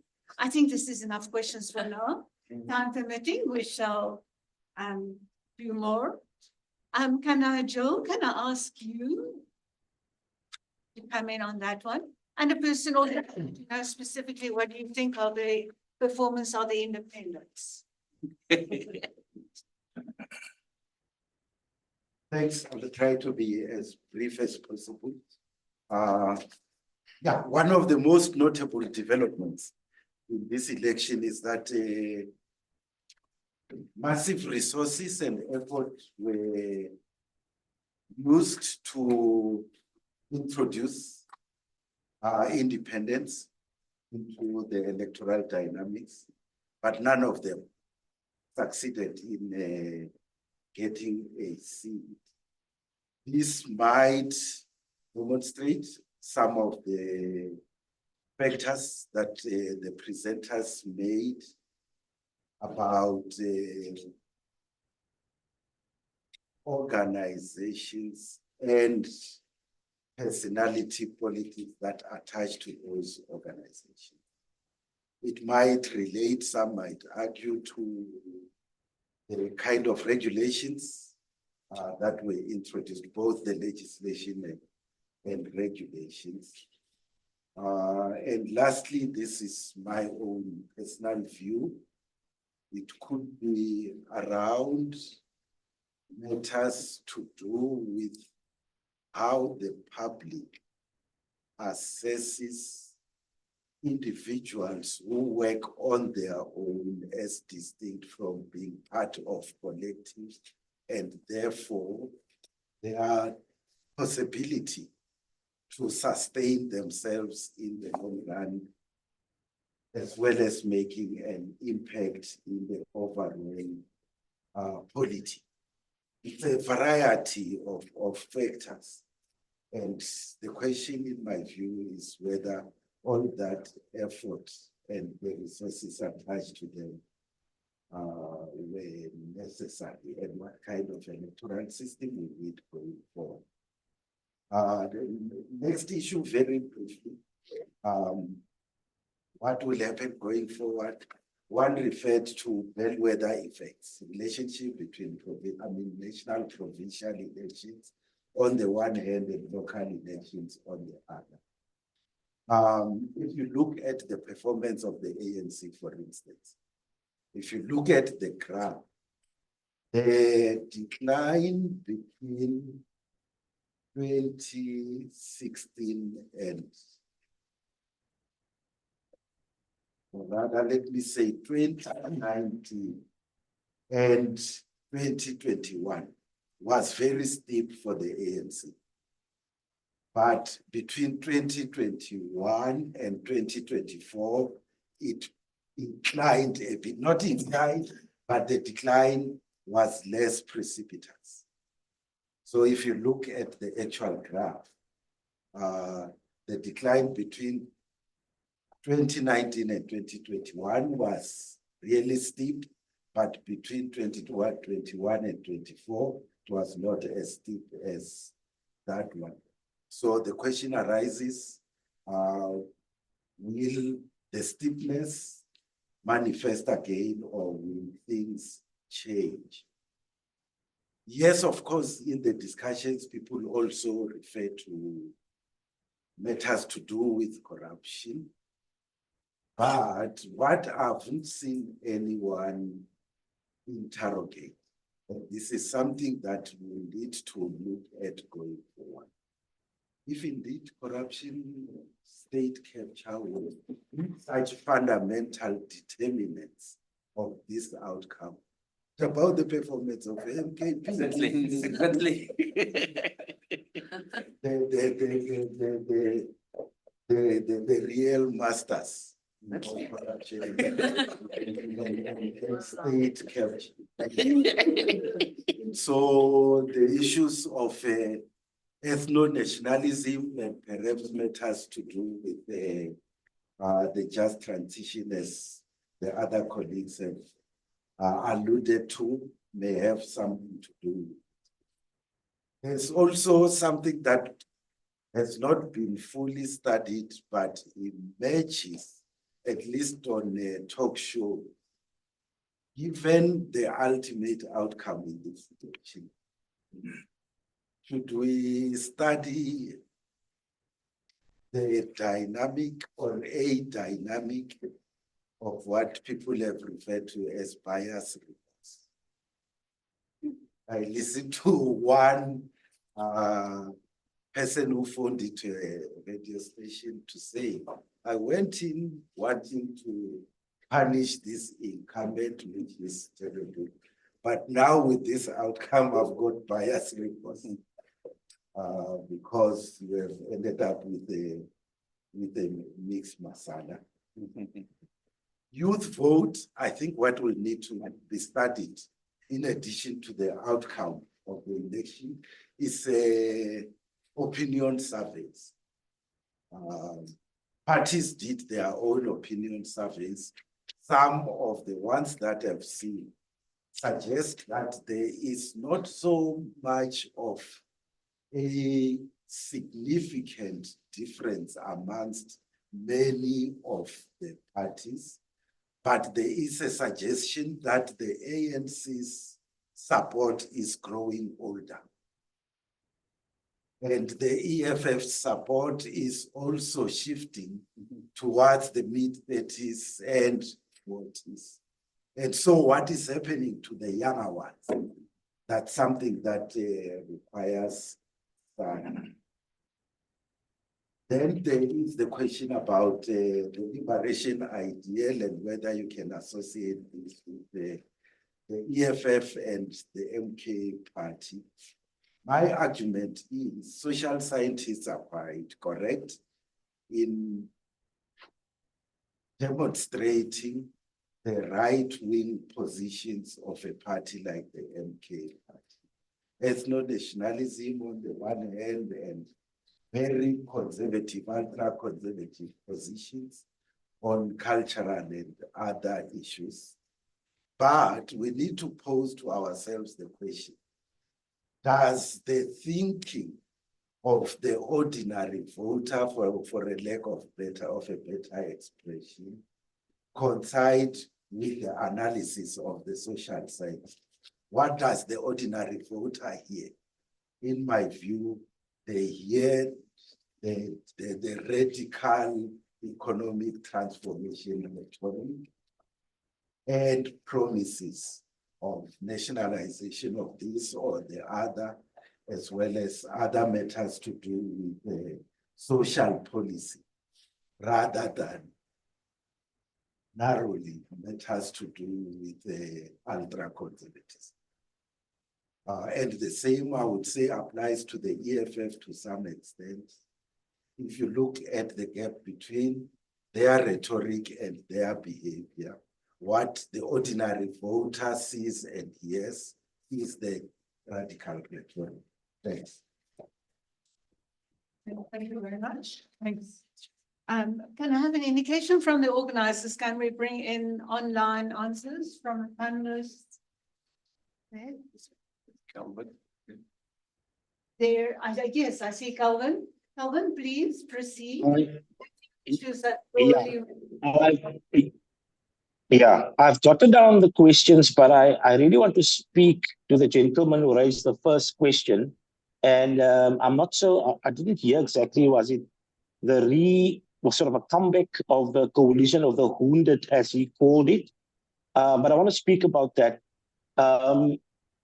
or speak to that rather. I suppose when we talk about the wounded, I don't think MK would necessarily fall into that. Remember, they're a new entrant, and they did, not surprisingly well, Prof. Ngomazulu alluded to that, that he sort of predicted that and it was ostracized for that.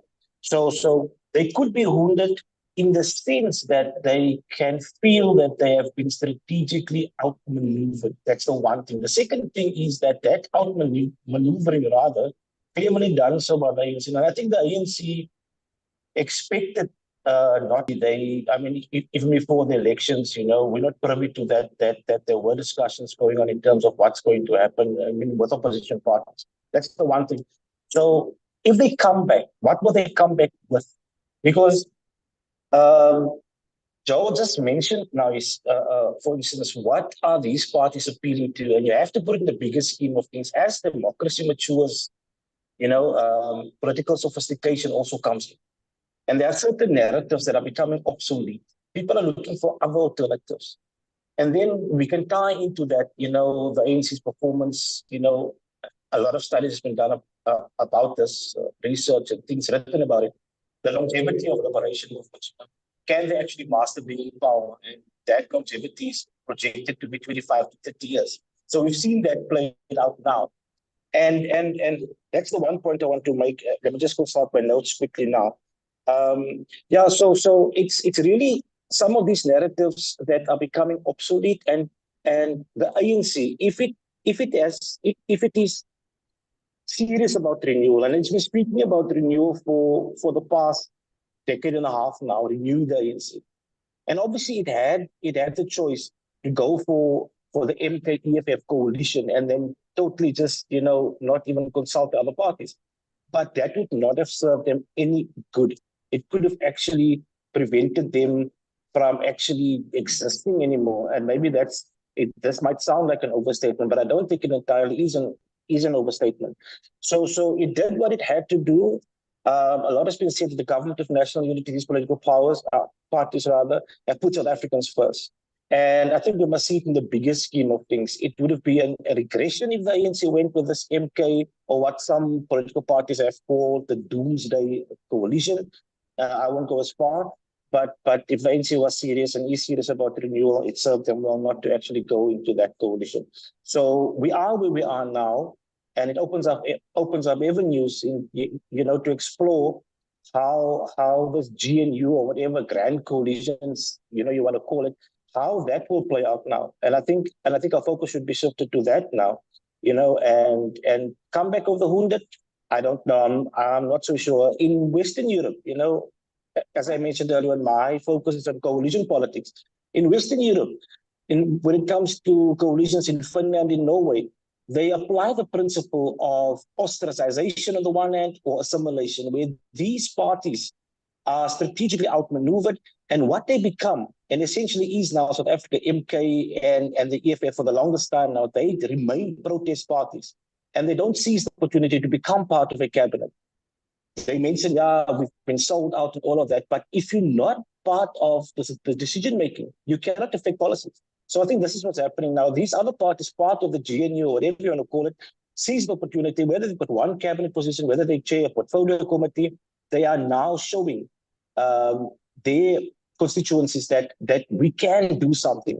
So that's the only way they could be empowered to affect change and actually sort of serve their constituencies. The others are remaining protest parties, and I think that is going to be the case for a while still. Thank you.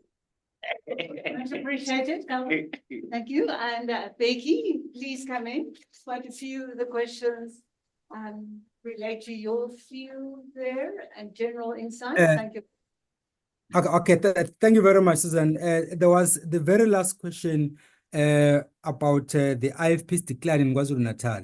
This did not come as a surprise. It was a foregone conclusion because both the MK party and the IFP were drawing from the same pool of voters.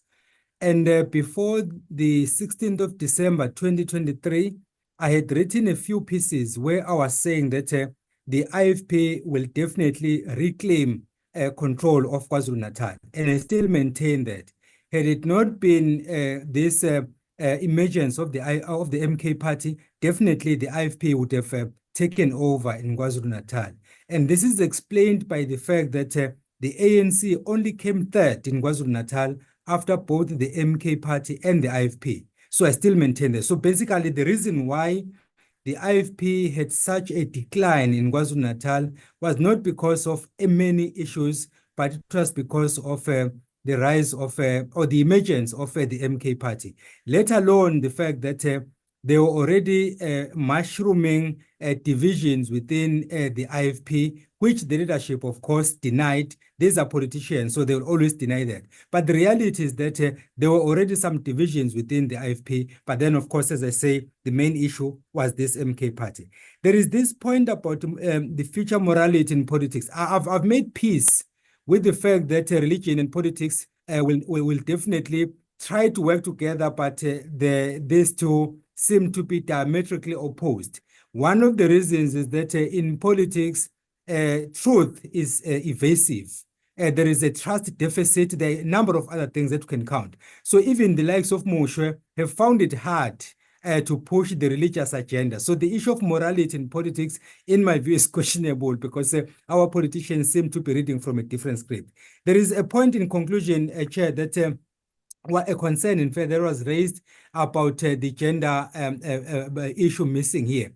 The reality is that we were confined in terms of the space and the amount of words we could put forth, but that one is a genuine call that if we were to consider that a factor, then indeed it will be doing justice. But one thing I did before the elections is that I was asking the question, given that Statistics SA will tell us that there are more women than men in South Africa, how come that we are failing to produce a female president? And I cited the issue of Dr. Nkosazana Dlamini Zuma, and I was asking the question, where were the women in that case? And then there was an interesting debate after that, where people were saying that, no, women don't vote as women, they vote as members of the ANC. I said, no, but then they must then stop complaining, because with their numbers, they have a potential to make things happen. So, but I take the point that gender indeed needs to be included. Thank you, Chair. Thank you very much. Thank you. And yes, so we share with everybody there is a chuckle or a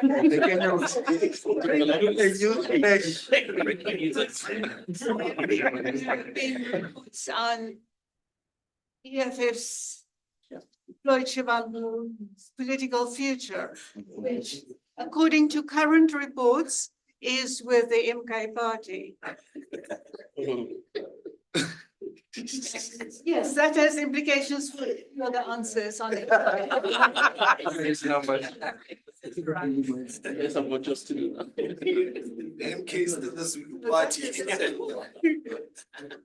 Yeah, because there have been so many questions. I'm just going to focus on one or two more of these questions.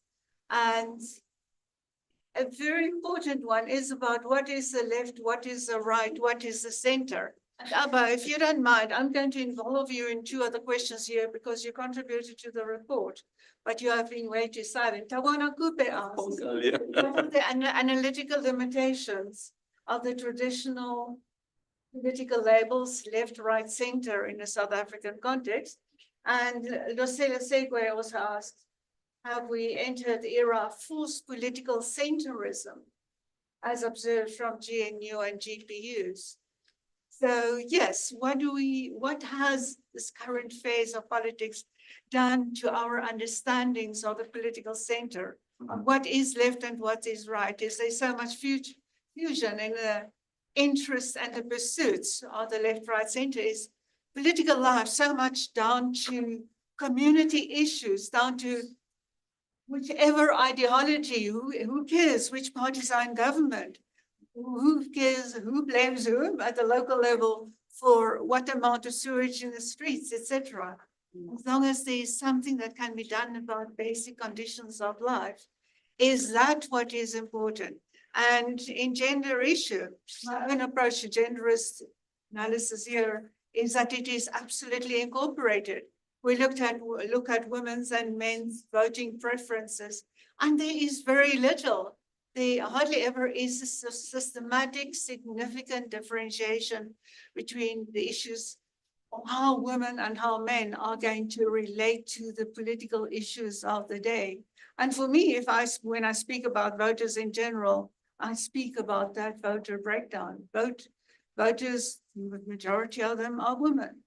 And so in my own analysis, that is incorporated automatically, not a genderist, explicitly genderist interpretation, but they are certainly in there, I think, in all of the analyses, even if we don't differentiate that explicitly all of the time. But Abba, can I pass this question on to you? Okay, I can try. But I did ask Albert a question as well. There's a mic. Okay, this is when they expect me to sound profound. Because obviously quite a profound question. And so I've been kind of ducking that kind of question by saying, we're actually in quite a unique moment if you look at world history. I mean, if you look at in the UK, white males who you think are privileged and empowered, protesting against God knows what they're protesting, but they just want to go and kick things down and have a beer while they're doing it, etc., etc. And then you find the kind of uprising in Bangladesh. Like someone called that the first Gen Z revolution. We have this whole group of young people coming up. And how do you describe Sheikh Hasina? I mean, she's been trying to preserve, as dictatorial as she is, but she's been trying to preserve a secular kind of sense of politics in Bangladesh, whereas there's a whole lot of Islamist sort of movements trying to influence that. And the opposition that she has is very much a kind of soft form of Islamism. So, it's really a difficult one. We're trying to resist saying, oh, well, it's all becoming identity politics. But I think identity seems to be driving it, but at so many different levels. So, you may have a kind of middle-class notion of certain things, and you may have an Islamist sort of notion, or a Christian notion, or a Hindu notion, or whatever. So I'm actually unsure how relevant this kind of thing becomes. Now, where it's useful is to look at, when you're looking at the kind of economic policies and debates, and the kind of language that's used there. And I think maybe in that kind of arena, and that's why the Mr. report tends to look at some parties on the left and some parties on the right and that kind of thing. It's what they self-proclaim and what they are seen as. So people say, oh, well, the EFF guys want to disrupt the status quo and they want to bring in a kind of leftish sounding kind of set of policies into it. So it becomes relevant at that level. But my sense is that we're in a moment where some of these identities and labels may be up for debate, not just only in South Africa. And if you look at the whole France kind of situation, you've got hard left, hard right, and any kind of variations in between. But there's also other sort of factors like, whether they came from the rural community versus the urban sort of thing. Because I think in France, a lot of it is centered around the greater Paris kind of concubia, as I might describe it, as where everything is controlled there and the rural masses were beginning to argue against that. So I hope I sounded profound enough. Oh, definitely. Thank you. You used to be my professor. Participants here and online. We've got dozens of questions here. I cannot possibly hope to do justice to them all. I think we have dealt with. I think Mr. Muller, I'll take Sean, and yes. I'm going to be quick. Councillor Masrimole, Yes. quick word to add. Yes, I sense. You need to come here, otherwise we can't see. Sure. We can't see you. Okay. Sorry about that. Thank you. Thanks, Abba. I nearly said thanks, Commissioner Abba. I sense that tension. So I was talking to somebody that, if there is one person who was the biggest risk to the whole national government, to the whole arrangement about the government of national unity, it was Zila herself. I think when coming to Gauteng, she took over completely, right? And when you listen to her talking about proportionality and inclusivity, you will sense that she deliberately looked at these two concepts as binaries, government of national unity. They shouldn't really be interpreted as binary, right? But concept of the same coin, right? The last point that I want to make is that if colleagues remember, there was an Afrobarometer survey just before the elections, and it made something quite interesting that largely most South Africans are saying that if it's possible that there could be an unelected government that can deliver, they'll go for it. And that reminded me of another phenomena, which was quite common. Where was that? Where is that place? Which we call it a new municipalism. In other words, people constituted local government system without following a party system. Right? So it was some 5 years ago, it was a very interesting phenomena of people now starting to say that we don't necessarily need a party. And that is where now the significance of the difference between governance and government come into the picture, right? Because we can have a system of governance without government. Right. So it was just quite interesting. Thank you so much.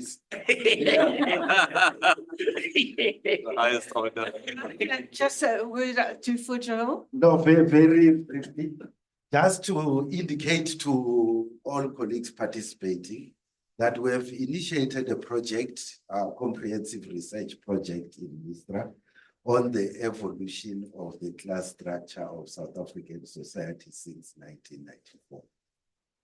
In my recollection, my colleagues may correct me afterwards, we had not factored in how that evolution relates to voting. And maybe it's an element that we may want to introduce into that research. And I'm raising this because it, I think, conjures up very fundamental questions. My own personal analysis is that the political elite across the world, except for a few places, are projecting identity as in gender, as in LGBTQI plus rights, and any other identities as being fundamental and mobilizing society on that basis, almost to the exclusion of the class question. And so across the globe, the worker in Egypt and Iran is an enemy of the worker in the United States and France. Have we abandoned that analysis? It's an issue that requires reflection. Thanks. Thank you very much. Thank you. I promise I'll make a record of all the questions that have been posed but are unanswered and the ones that are answered, and then we'll circulate them in the group here. And so I promise that even if your questions haven't been answered, the panelists will get notice of that. Thank you very much. With regret, we have to conclude, and I hand back to my colleague, Naomi. Former colleague. Always Mr. Great colleague. Thank you, Susan. Thank you, all of the speakers, I think, for a really a great session. Explains that we have gone over time. Good indicator. Let me just make a few comments before we close. One is that I must just say, as a religious person, conflation of morality with religion is a problem. Because, you know, we have these Manichaean notions, right, left, one of the things that came up, religion, morality on one side and politics, immorality on the other. The idea that, that politics implies immorality is in itself a problem. What hope do we have if we have that kind of an idea? Also, what hope do we have if we think that all religious people are moral when we look at the news around? So I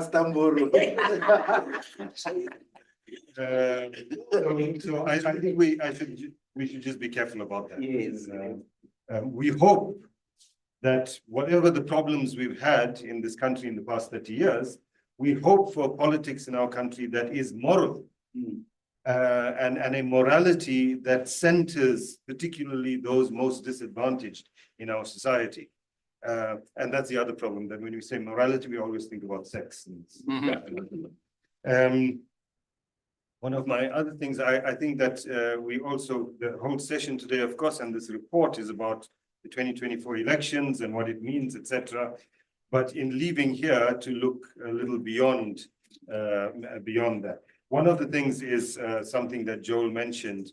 Misra is also working on a project, or looking at a project on the electoral system as a whole, and whether it is the best system to serve South Africa, or should be changed, or what other proposals might exist. There's been lots of work on that by other people, including by the state. But we're looking at that, and I think that it's an important issue. Two more points. One is that in all of, and correctly so, in all of the analysis that we looked at today, we looked at people who voted, etc.